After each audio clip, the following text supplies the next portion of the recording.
Hello everybody and welcome to Thunder and Lightning Gaming. I'm Thunder, and let's just get right into it. Recently, I came up with an idea for a new Smash Brothers game. Now, I don't think a game like what I'm going to propose will ever come out. Sometimes you see these videos and people are like, this could be what the next Smash Brothers game is. I think it might be, but this one I'm pretty sure it will never ever happen. But I thought it was a neat idea, neat enough to make a video essay. So as some of you might know, I've never really been into comic books, but recently I have been getting into comic books. I've been reading a lot of comic books, and I only bring this up as a warning because I fear that my newfound love of comic books has swayed the construction of this video essay in a number of different ways, and I think you'll see what I mean. Also, before we get started, I just wanted to let everyone know that I'm not reading from a script. I have an outline of what I'm going to be reading, but if it wasn't already apparent, I am not technically reading off a script for this video. So without further ado, here's my idea for a Super Smash Brothers game and its comic book tie-in, and it's called Smash Brothers Kirby Wars. So the first thing you'll notice is that there's no Super. I thought Smash Brothers rolled off the tongue better when it was followed by the two words Kirby Wars. And basically what I'm going to be describing about this game is the story mode. I couldn't really care less which characters are in the game or how many characters are in the game, but for the sake of conversation, let's just assume that this Smash Brothers game that I'm about to talk about is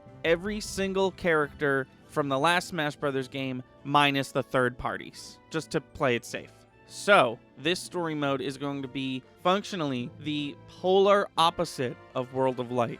In World of Light, you start playing as Kirby, and you have to unlock every other Super Smash Bros. Character throughout your journey, and then use all of the characters you have to fight a final boss. In this game, you are going to start with every single Smash Bros. Character except Kirby, once and for all harnessing his infinite stamina and beyond comprehensible power for evil. Kirby is going to be the main villain. All of the bosses and mini-bosses you fight throughout the game are going to be Kirby characters, Bandana Waddle Dee, Knuckle Joe, etc. And there is only one unlockable character, and that character is Kirby. But it's a Kirby from an alternate timeline. So from this point on, just to not be confusing, I'm going to be referring to them as alternate Kirby and evil Kirby. So alternate Kirby is from a timeline where Super Smash Bros. Brawl never came out, and neither did any of the other games that came out after Brawl. Nintendo made Smash 64, they made Smash Melee, they planned to release Brawl, but it fell through, and it never got released. So when you do unlock alternate Kirby, and Kirby meets all these new characters that he's never met before, from Brawl and onward, he doesn't trust them. And as soon as you unlock alternate Kirby, you lose access to any character released in Brawl and onward. Then, throughout the game, there will be side quests or mini-games or whatever you want to call them, one for each character that Kirby doesn't trust. And basically, it's a short but tough mini-game where the reward is the trust, quote-unquote, of that specific Nintendo character. And then you get to continue playing as them. But these side quests that unlock these characters to be playable again are going to be optional. And Breath of the Wild style, small spoilers for Breath of the Wild, the more of these side quests you do, the easier the final confrontation with evil Kirby is going to be. I think, like Breath of the Wild, this would make for some interesting speedrun opportunities. So, the final boss is Kirby. By his side is a coalition of Nintendo baddies. Bowser, Ganondorf, King Hippo, Taboo, Galactic Knight, Star Wolf, King K. Rool, and Gygus, just to name a few. I think a Super Smash Bros. Style boss fight against Gygus would be particularly interesting. For those of you who don't know, Gygus is the main villain in Earthbound, the game that Ness is from. So that's basically it for the game. Now let me talk about this comic book that I came up with that's going to tie into the game. So it is the same setup, Kirby is evil now, but this time the story focuses on 13 heroes. Alternate Kirby, along with Mario, Link, Pikachu, Captain Falcon, Samus, both versions of Samus, because duh, Pit, Little Mac, Ike, Pokemon Trainer, Princess Peach, Sheik, not Zelda, and Mr. Game & Watch. I want this comic series to be a sort of Villain of the Week comic series, where each issue, one of those Kirby characters I mentioned are teamed up with a Nintendo baddie. Bonkers and King DDD, Knuckle Joe and King Hippo, Bandana Waddle Dee, and Black Knight. The issues that involve fighting those villains are going to be broken up with issues focused on alternate Kirby gaining the trust of the 4 newcomers in the party, Pit, Little Mac, Ike, and Pokemon Trainer. 1 issue for each newcomer. And I know what you're thinking, but Thunder, Kirby don't talk, and you're absolutely right. Kirby will not talk. Alternate Kirby won't talk, and evil Kirby won't talk. I think this will make for some really cool dynamics where the team doesn't really know what alternate Kirby wants. It's hard to interpret if he trusts someone or not. And then the final battle between alternate Kirby and evil Kirby could be very tense because no one is talking. And then I was thinking it would be cool if they refer to the 2 Kirbys as alternate Kirby and evil Kirby in the comic book.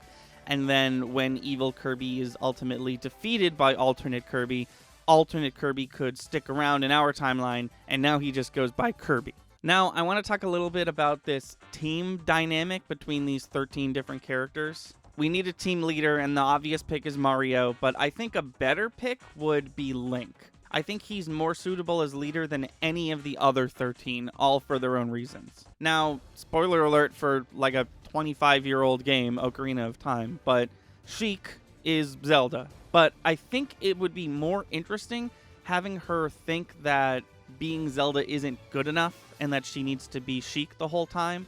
And then at the end of the run, we can have a moment of self-realization where Zelda comes to the conclusion that Zelda is good enough and she can be Zelda if she wants to. I think that would be cool if every time we saw Sheik fight, we got to learn her moves, and then during the final battle or whatever, it's Zelda doing all the fighting. I think having Pokemon Trainer as he's depicted in Brawl would be interesting. He's sort of just starting and doesn't really know what he's doing. He starts with only Squirtle, just like in Brawl, and then throughout the run of the comic book, he can catch Ivysaur and Charizard. I think having both Mario and Peach, but having no romance between them, could also make for an interesting team dynamic. Captain Falcon could constantly be hitting on Samus. Ike could constantly be hitting on Sheik, the joke being that Ike's gay and Sheik is actually a woman. And then there's Pikachu and Mr. Game & Watch. Pikachu would be less of a teammate and more of an asset. Like Kirby, Pikachu doesn't talk, so he's sort of just a weapon. That's kind of just what he is in the Pokemon anime anyways. And I think it would be cool if Pikachu hung out most of the time with Samus, because Pikachu trusts Samus the most because of the team up they had in Brawl. And Mr. Game & Watch would be the silent comic relief.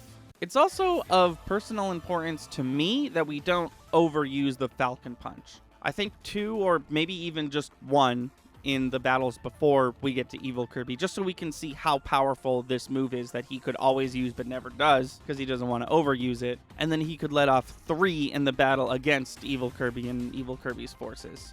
So that's basically it. Let me know what you thought in the comments. I came up with this the other day and I thought it sounded like a cool idea. I know nothing like this will ever come out, but if it did, I feel like that would be pretty cool.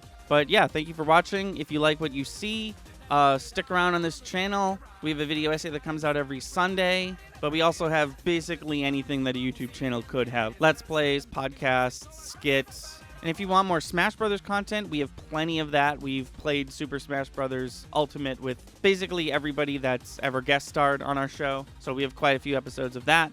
And until next time, I've been Thunder. You've been watching Thunder and Lightning. Stay safe, stay clean, and we'll see you next time.